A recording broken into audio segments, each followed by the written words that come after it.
Welcome to Meeple Podcast, English version, Season 1.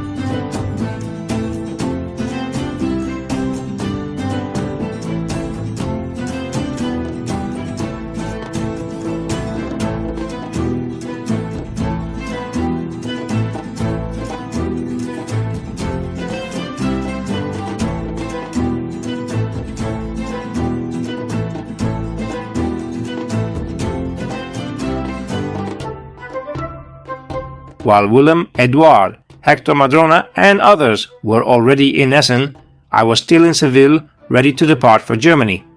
The night in Seville was mild, perfect for enjoying the outdoors. I left my wife and son at a birthday party in the park and drove our family car to the airport.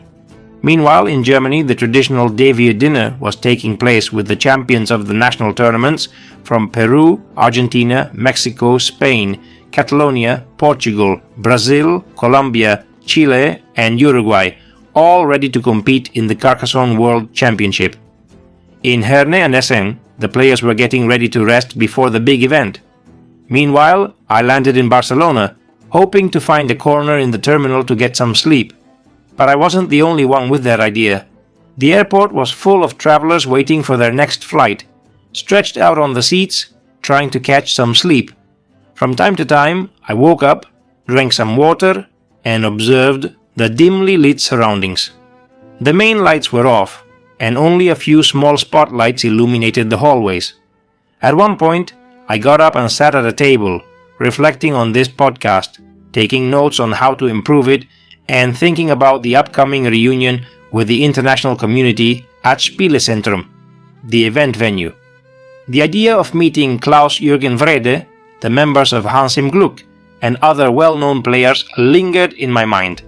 This trip was shaping up to be quite an experience.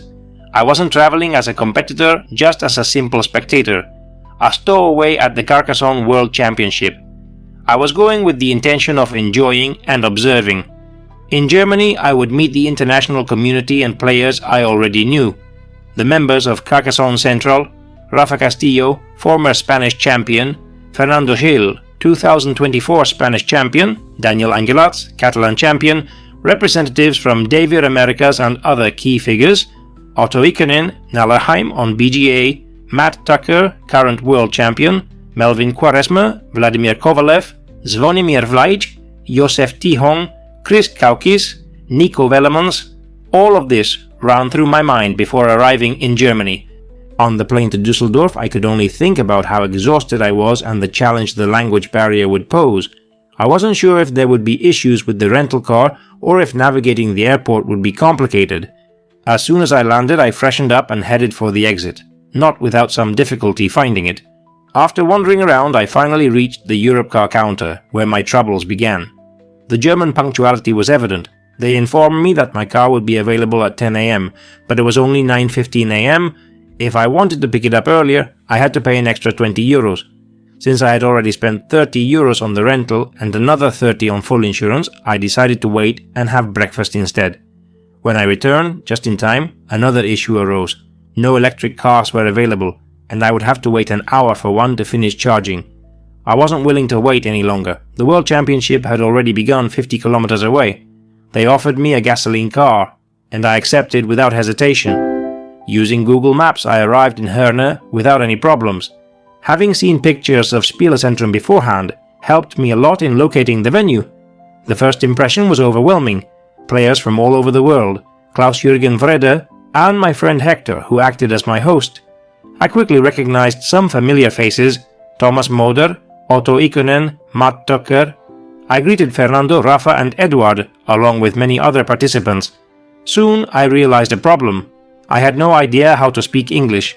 Still, the excitement of the moment made up for it. Amid greetings and hugs, I started handing out Meeple Podcast stickers and asking Klaus-Jürgen Wrede to sign some of my books.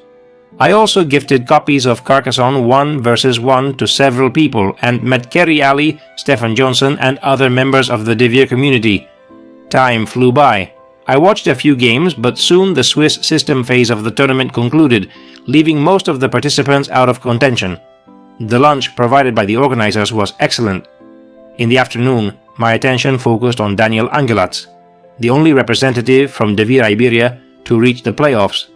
I streamed his semi-final match on Instagram, which the community greatly appreciated. Danny reached the final and was crowned world champion. After the award ceremony, we enjoyed a dinner with players and companions. The Carcassonne World Championship is not extraordinary in format, a tournament divided into two phases with in-person gameplay. Essentially, it's the same as a national championship or a local tournament, but it's the place every player dreams of reaching. It's been 18 years since the first World Championship. Some of the greatest players have left their mark on this tournament, including Pantelis Litsadopoulos, a two-time world champion and three-time runner-up. 5 consecutive finals. I tried to interview him, but he refused.